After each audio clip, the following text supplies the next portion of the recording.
What is going on, y'all? It is Fargassier. Hopefully, you're having a great and wonderful day out there in the wasteland. Friends, today we're going to be talking about the public test server for Fallout 76 and the things that are in there that if they make their way into the public server, it's going to be, oh, happy days for Fallout 76 fans because players have been asking for this. Y'all sit back, relax, and let's talk about it. Now, this message came out at 3:08 on May the 16th, and it said the Skyline Valley PTS has received an update which makes some combat balance changes, fixes some quest-related issues, and makes the Union Power Armor craftable. Now, due to some technical limitations with the public test server, players who had earned the Union Power Armor plans in Season 10 scoreboard would not be able to just craft the Union Power Armor on the public test server, but instead we had to go buy the plans from Giuseppe, as you see right here, but then we put down a Power Armor chassis and started filling it with Union Power Armor pieces. Now, I don't think you're going to have to worry about this technical limitation when the Skyline Valley update comes to the public server for Fallout 76, but it is something that the developers wanted us to test to see if we could craft the Union Power Armor even with this limitation in the public test server. And honestly, the Union Power Armor is my favorite power armor in Fallout 76 currently, so I am so happy for other Vault Dwellers that are going to be able to test out the Union Power Armor, and hopefully we can craft it in the Skyline Valley update. Is it just me, or did anybody else get Mass Effect vibes from what I just said? My name's Gassy, and the Union Power Armor is my favorite power armor on the Citadel.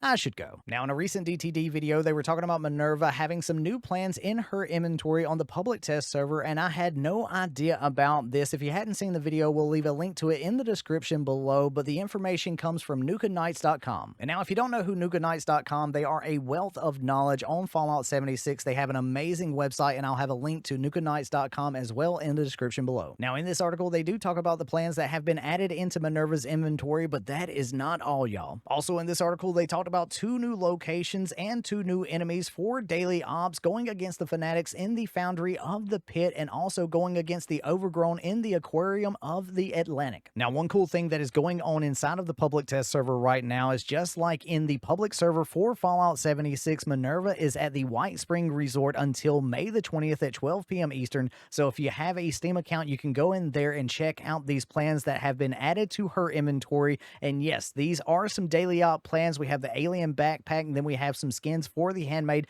This absolutely makes me excited for what they potentially could add into her inventory because players have been asking for new plans for quite some time. And then we hopped into a daily op to see if we could get one of the new enemies and new locations, and we did. We got the fanatics in the Foundry of the Pit, and it was a decryption. Now, to me, normally decryption is one of my least favorite because you have to run around the entire map to try to find the enemies, but something felt different with this one. It seemed like they spawned a lot more. Maybe it was just a location, or maybe it's the public test server, but it seemed like the NPCs were a little bit more aggressive. And now I could genuinely get behind this change if this is an intentional change to the enemies in decryption, because in my personal opinion, the mode decryption has needed a little bit of work to bring it up to par with uplink. And now I feel like a salesman because in this article, not only did they mention about the plans added to Minerva's inventory, the new enemies and locations, but the new rewards for the daily ops in Fallout 76. And now when we ran our decryption daily op, we got lucky enough to get one of the new plans that have been added into the loot pool, at least on the public test server. Now remember, just because it's on the public test server does not mean that it is going to make its way into the public server for Fallout 76.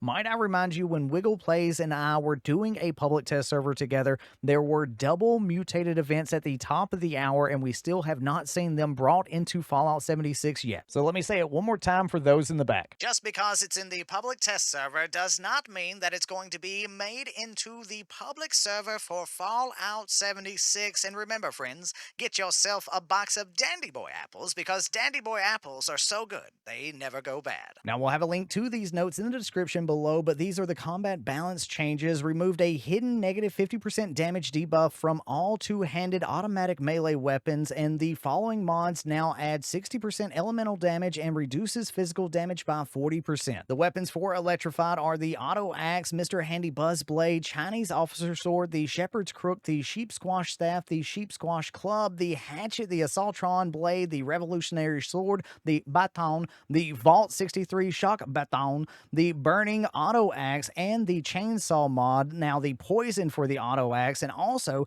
the Chainsaw Dual Bar mod damage bonus reduced from 100% to 50%, the Minigun Shredder mod damage bonus reduced from 100 to 50%, and they increase the unmodded damage of the auto axe by 20%, and now the cattle prod now does a split of physical and energy damage and does 20% more damage in total. And now this is the bit that we were talking about with the Union Power Armor now should be able to be crafted by players who have the recipe, and this is a dev note. PTS players, we would like your assistance in testing our latest fix for the Union Power Armor crafting topic. Hey, devs, it worked for me. This is absolutely amazing.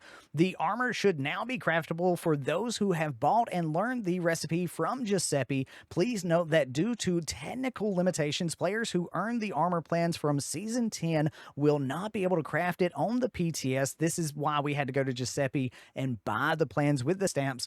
When in the test server, you should see the recipes available from Giuseppe if you have not already learned them. After they are purchased, they will no longer be available. Additionally, the armor will no longer drop as loot, but they can be found via the random power armor purchases from Mur at the Rusty Pick. You should expect to only see Union Power Armor pieces that you know how to craft drop from the Purveyor's mystery picks. Also, the Union Power Armor pieces will still have the atomic symbol on them and cannot be traded or dropped by players once they have been obtained. So one thing that I'm taking away from this is potentially in the public server, if this update gets pushed out and it does fix the craftability for the Union Power Armor, is that potentially it will no longer be in the loot pool for vault dwellers out there in the wasteland if from a legendary enemy or something like that, but we can still get it from the mystery pick from the Purveyor. But we'll just have to see what the update holds for us in the next season of Fallout 76. Thanks so much for taking time out of your busy day to check this video out, and let me know in the comment section below what you're most excited for with this next season update to Fallout 76. And y'all, if you hadn't seen why food is so important in Fallout 76, make sure to check this video out right here. Thanks so much to the channel members for the continued support, and y'all have a great and wonderful day out there in the wasteland. Peace. Love you.